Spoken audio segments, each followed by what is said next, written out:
Alors, ce qui va se passer, ce que je voudrais vous montrer, c'est que là, ici, en fait, j'ai essayé de refaire une gestion de produits comme si vous étiez un site de e-commerce.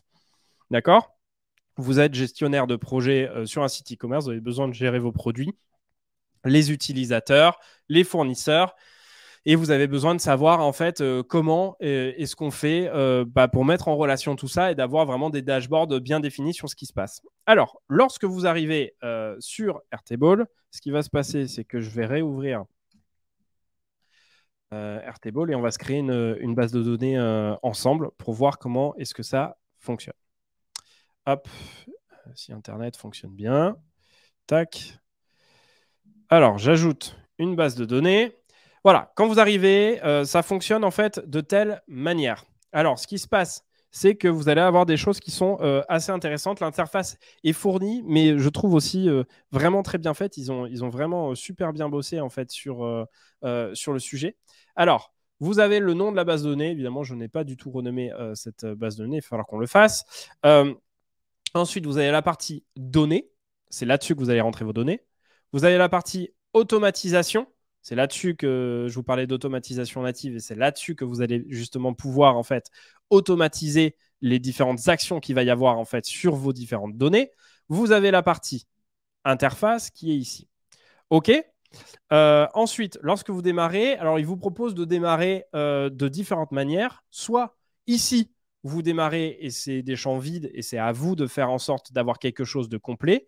Soit sinon, il vous permet justement de mettre en place ce travail de manière peut-être plus simple parce que parfois, en fait, il y a beaucoup de personnes qui viennent de gestion de projet plutôt assez classique fait sur Google Sheet.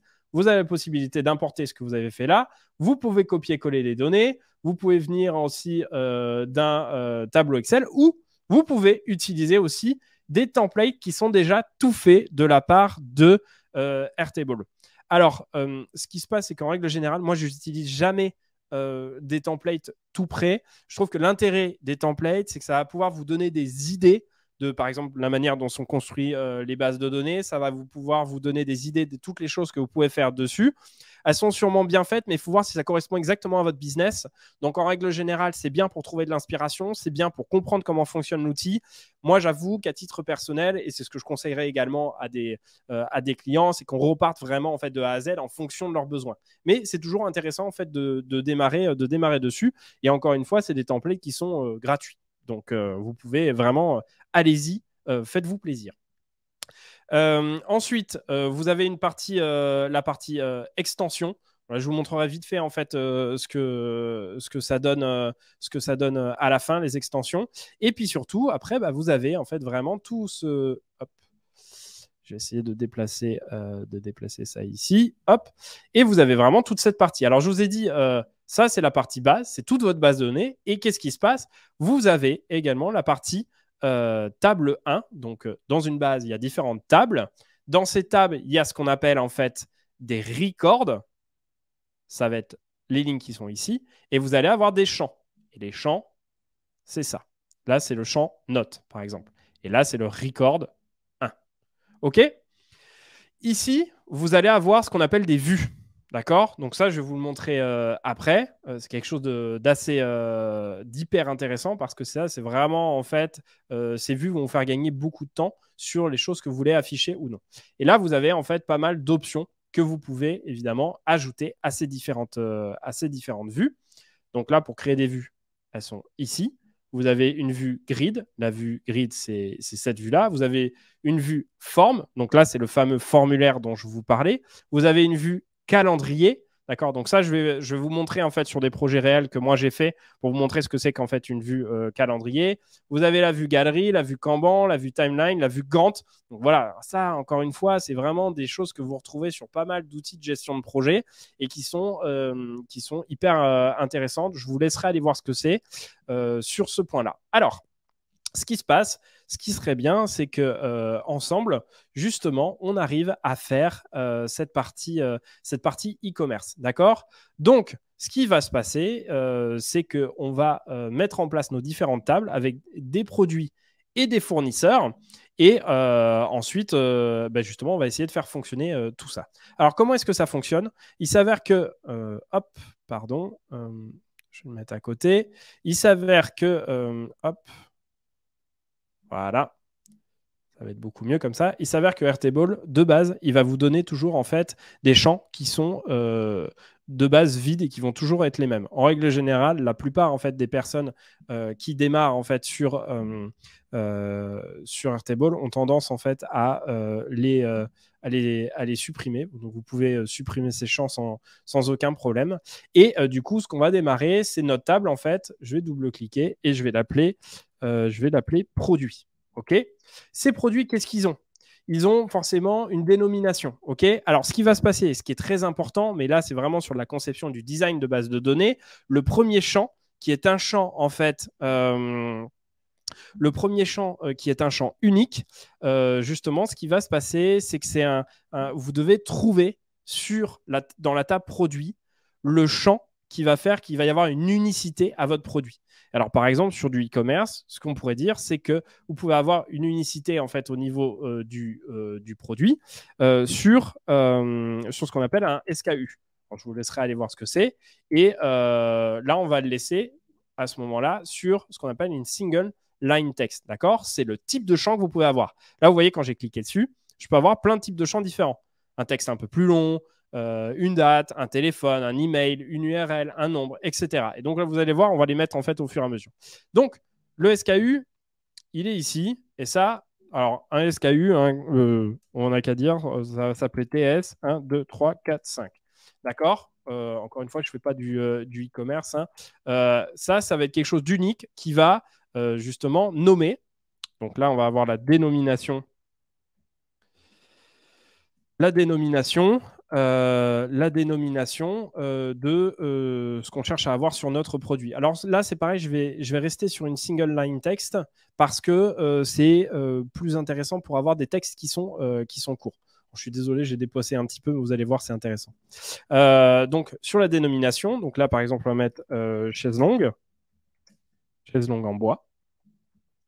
Ensuite, pour aller un peu plus rapidement, on va mettre en place une quantité. D'accord? Quantité. Et là, ici, qu'est-ce que ça va être? Ça va être ce qu'on appelle un nombre. Donc là, si je vais aller plus vite, je cherche number. Ici. Et alors là, justement, vous allez retrouver ce que j'ai dit tout à l'heure. Soit c'est en décimal, ce qu'on appelle un float, soit sinon c'est une integer, donc un nombre sans virgule. OK? Un entier. Voilà, donc là, la quantité, elle est ici. On n'a qu'à dire que ici, j'ai 4 chaises longues. Très bien. Ensuite, vous avez la possibilité. Alors, qu'est-ce que j'ai mis ici? Évidemment, il y a un prix. Le prix, alors encore une fois, on n'a qu'à dire le prix TTC. D'accord? On ne sera pas du hors taxe, etc. On pourrait faire des formules. Hein. Donc, le prix TTC, ce prix TTC, forcément, eh ben là, il va être ce qu'on appelle, c'est une currency.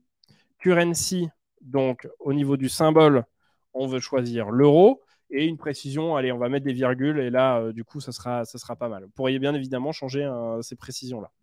Donc, ici, je crée le champ et je dis que cette chaise longue en bois, le prix à l'unité, par exemple, elle est de 50 euros. Très bien.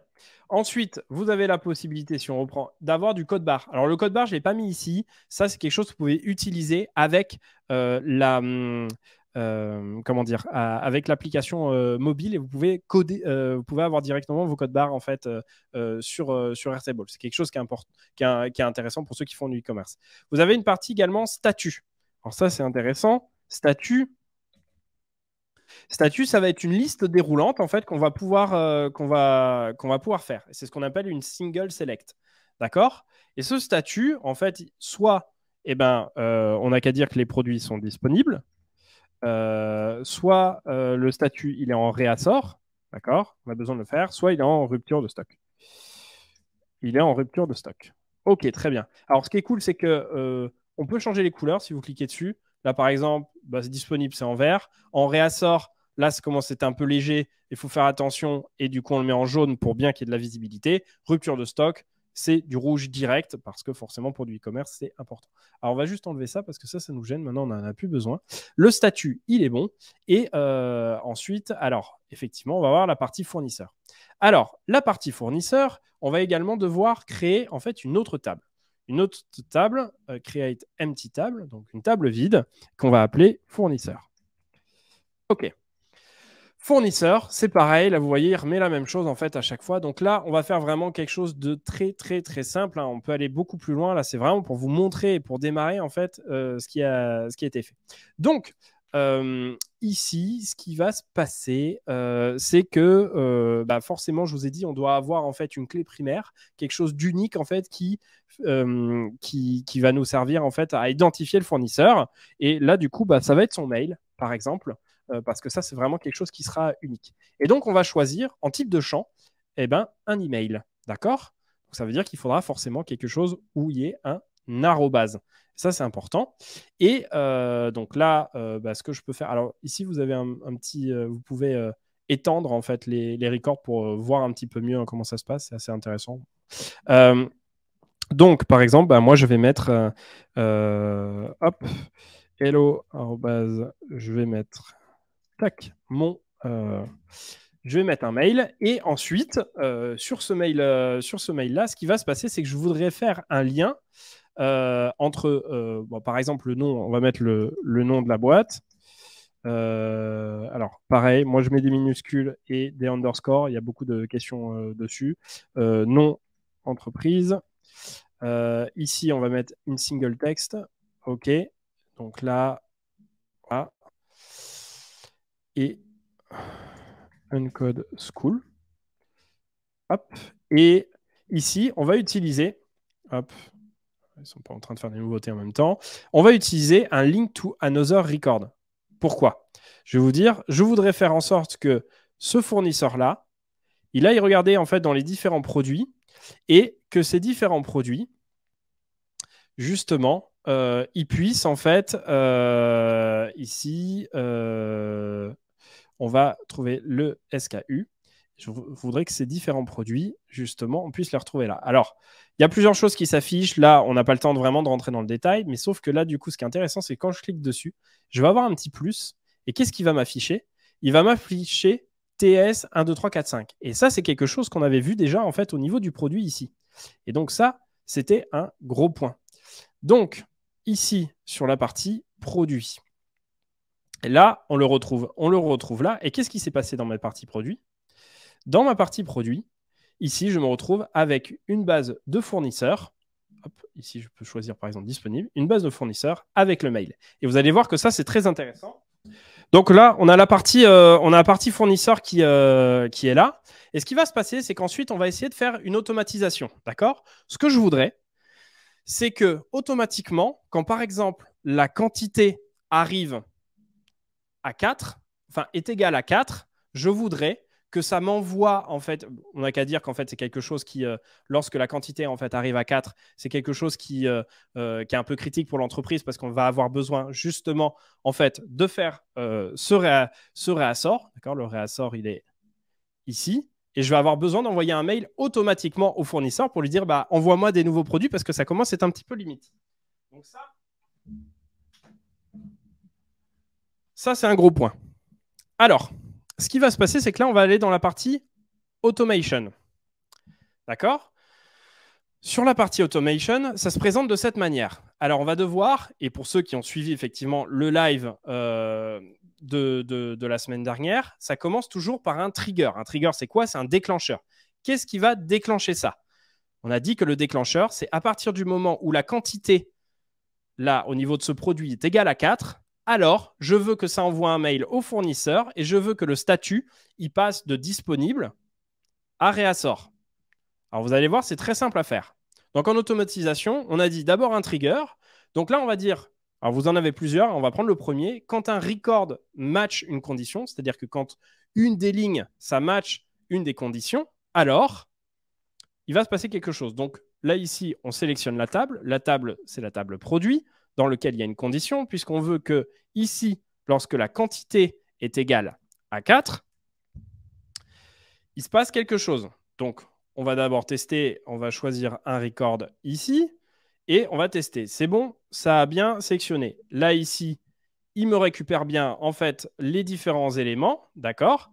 Ici, j'ai bien tout ce qu'il me faut. Il y a plein d'informations qui sont très intéressantes. Vous n'êtes pas obligé forcément de la regarder. En règle générale, de toute façon, dans la vie, quand c'est vert, c'est que ça a plutôt bien fonctionné. Ensuite, qu'est-ce qu'on veut faire? Donc là, on a le premier trigger et on veut que ça fasse une action. Donc si la quantité est égale à 4, alors, qu'est-ce que je veux faire? Donc là, vous avez plusieurs actions en fait qui sont possibles. Moi, je veux faire un truc très simple. Je veux envoyer un mail. D'accord? Je veux envoyer un mail. Alors moi, j'ai déjà connecté en fait mon Gmail dessus. Je vous laisserai le faire. Ce mail-là, je vais l'envoyer à qui? Je clique sur le petit plus et je veux l'envoyer à fournisseur. Vous voyez, là, ici, il est là. Fournisseur. Comme ça, je n'ai pas besoin de rentrer le mail en dur parce que les fournisseurs, ça va changer. En fonction des différents produits que vous aurez, eh ben, vous allez forcément avoir des fournisseurs qui vont être différents, qui ont peut-être des mails différents, ou même si c'est la même entreprise, bah, c'est des gens qui gèrent les choses de manière différente. Donc, vous avez besoin que ce soit un champ qui soit dynamique. Là, ici, le sujet, besoin du produit. Et là, vous pouvez mettre du statique et du dynamique. Besoin du produit quoi? Le produit, il s'appelle chaise longue en bois. Et là, ici, hello, j'ai besoin du produit. Et là, on n'a qu'à mettre justement le SKU pour que ce soit plus simple. Hop. Merci de me l'envoyer. Hop. Vous pouvez mettre une pièce jointe, etc. Donc là, ce qui va se passer, c'est que ça va générer une prévisualisation. Donc là, normalement, c'est bon. Là, vous voyez, ici, on a le mail. Ensuite, on a besoin du produit chaise longue en bois. Et là, ici, on se retrouve avec le SKU, en fait, qui est là. Donc là, ça a fonctionné. Tout est bon. Et on voudrait également rajouter une autre action, puisque je vous ai dit, ce qui serait cool, c'est effectivement qu'on envoie un mail, mais également que ici, ce record puisse se mettre à jour en passant de disponible à réassort. D'accord? Et ça, c'est un point important. Donc, on retourne sur Automation. Il va falloir qu'est-ce qu'on fasse? Il va falloir qu'on mette à jour également, qu'il y ait une action pour mettre à jour, en fait, ce record. Donc là, update, c'est mise à jour. On va mettre à jour ce record. Donc là, encore une fois, hein, pour vraiment bien le faire, j'essaye d'aller assez vite. Il faudrait rentrer des descriptions, etc. pour que ça soit mieux. Donc là, on sélectionne une table. Et donc, c'est toujours dans la table produit. Le record ID, c'est très bien parce que ça, c'est quelque chose que vous allez trouver en fait ici, qui vous est donné. Et quel champ veut-on mettre à jour? C'est celui qui concerne le statut. Et le statut, on veut le mettre à jour en le passant à réassort. OK? Pareil, on va générer une prévisualisation. Et là, du coup, tout a bien fonctionné, on est bon. Donc là, vous allez me dire, OK, bon, bah, très bien, ça fonctionne. Et ben, je vous propose justement qu'on le teste en live, voir ce que ça donne. Donc, on va passer l'automatisation de off à on. Et on va aller au niveau des datas, voir ce que ça donne. Alors, ce qui va se passer, c'est que je vais mettre une quantité de 5, d'accord? Et là, normalement, il ne devrait rien se passer. Sauf que là, imaginons qu'on passe d'une quantité de 5 à 4, puisqu'il y a un produit qui a été acheté. Tac. Et là, ici, ça passe à 4. Et donc là, en attendant, je vais aller sur mes mails pour voir si ça a bien fonctionné. Entre-temps, je regarde. Vous avez vu, le statut, il est passé en réassort. J'ai rien fait d'autre, d'accord? J'ai rien fait d'autre, ça s'est fait tout seul. Donc ça, c'est parfait. Et sur ma messagerie, normalement, je suis censé avoir reçu effectivement le bon mail qui va me permettre d'envoyer ça comme si j'étais le fournisseur. Effectivement, besoin du produit chaise. Et voilà, ici, vous avez tout ce qu'il vous faut en fait au niveau du produit. Eh bien, écoutez, on a pas mal de choses qui ont été faites. Et ce qui est assez intéressant, c'est la partie vue. Et je terminerai par ça. Et à la limite, on se fera un second live, en fait, si on peut rentrer dans les détails pour d'autres points intéressants. Typiquement, les formules, les extensions, etc. Je vous ferai un second live dessus pour continuer ce projet. Alors, ici, moi, en règle générale, ici, on va dire que c'est une vue générale, en fait, que je vais appeler, par exemple, tous les produits. D'accord? Et ensuite, on va essayer de faire une vue plutôt filtrée une vue filtrée qu'on va appeler Reassort. Reassort, OK. Donc, vous pouvez choisir qui peut éditer ça. C'est justement ça qui est très intéressant, effectivement, avec Airtable. C'est que vous pouvez choisir, en fait, vous pouvez choisir ça. Et ici, eh ben, on va utiliser les options, en fait, qui sont au-dessus. Et on va juste filtrer. C'est-à-dire que dans Reassort, je veux que ça nous affiche seulement que les records ou le statut et ton Reassort. D'accord? Donc là, ça l'affiche. Très bien, puisque c'est normal, c'est en Reassort. Donc là, on a les mêmes. Mais imaginons que ici, je sais pas, je leur fais passer à 6. Il n'y a pas d'automatisation qui est mise en place. Donc voilà, on pourrait évidemment avoir l'automatisation inverse. Je le passe en disponible. Qu'est-ce qui se passe? Est-ce que dans Reassort, ça s'affiche toujours? Non, ça ne s'affiche plus. Et voilà. Et ça, c'est vraiment tout l'intérêt des vues. C'est comme ça, le matin, par exemple, quand vous arrivez sur votre site e-commerce ou autre sur votre projet, pas besoin d'aller sur tous les produits pour voir ce que c'est parce que c'est pas forcément le plus simple. Vous avez juste à aller directement sur la grille Réassort. Et sur cette grille Réassort, vous allez voir en fait le taf que vous allez avoir à faire le matin. D'accord? Et alors, du coup, ce qui pourrait même être intéressant, c'est vous pouvez rajouter en fait d'autres points qui sont intéressants. C'est par exemple, alors déjà, vous pouvez agrandir. Moi, j'aime bien en règle générale le mettre à médium parce que c'est un peu plus grand, ça laisse plus de place. Visuellement, c'est plus intéressant. Vous avez la possibilité également d'ajouter des couleurs ou des couleurs soit conditionnelles, soit autres. Là, bah, par exemple, ce qui se passe, c'est que ça va être par exemple plus visible. Si ça passe en réassort ou autre, là ici, vous avez en fait une petite couleur qui va vous permettre de les distinguer. Et quand vous en avez beaucoup, c'est quelque chose qui est quand même assez intéressant. Voilà, normalement, je vous ai parlé, en fait, fait une petite démonstration de ce que peut faire Airtable. Je pense que je vais faire un second live dans lequel je vais parler des formes, je vais parler des extensions, je vais parler des formules et on verra un petit peu les interfaces parce que je pense qu'il y a des choses qui sont intéressantes. Et surtout, peut-être faire une automatisation avec Make. Je pense que la semaine prochaine, on va se retrouver pour essayer de continuer un petit peu cet exemple par la suite. Voilà, normalement, là, vous avez déjà une première base pour pouvoir démarrer. Et sur ce, je vais vous souhaiter encore une bonne reprise du boulot. Est-ce que je ferai un live sur Power Apps et Dataverse? C'est possible. Pour le coup, c'est possible.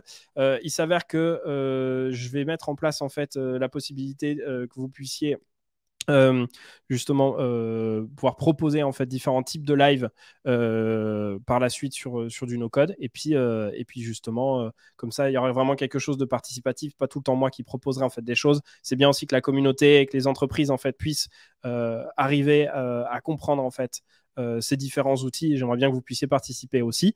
Donc si jamais c'est des outils que je ne maîtrise pas, je vous trouverai un professionnel ou une professionnelle qui viendra vous faire la démonstration et pour pas que je sois tout le temps tout seul. Voilà, je vous souhaite à tous une très bonne fin de journée, une très bonne semaine. Encore merci beaucoup. Le replay sera disponible dès demain en fait sur la chaîne YouTube. N'hésitez pas à vous abonner, à m'écrire en message si jamais vous avez des questions. Je suis disponible. Encore merci à tous. Je vous fais des bises et à très vite. Ciao.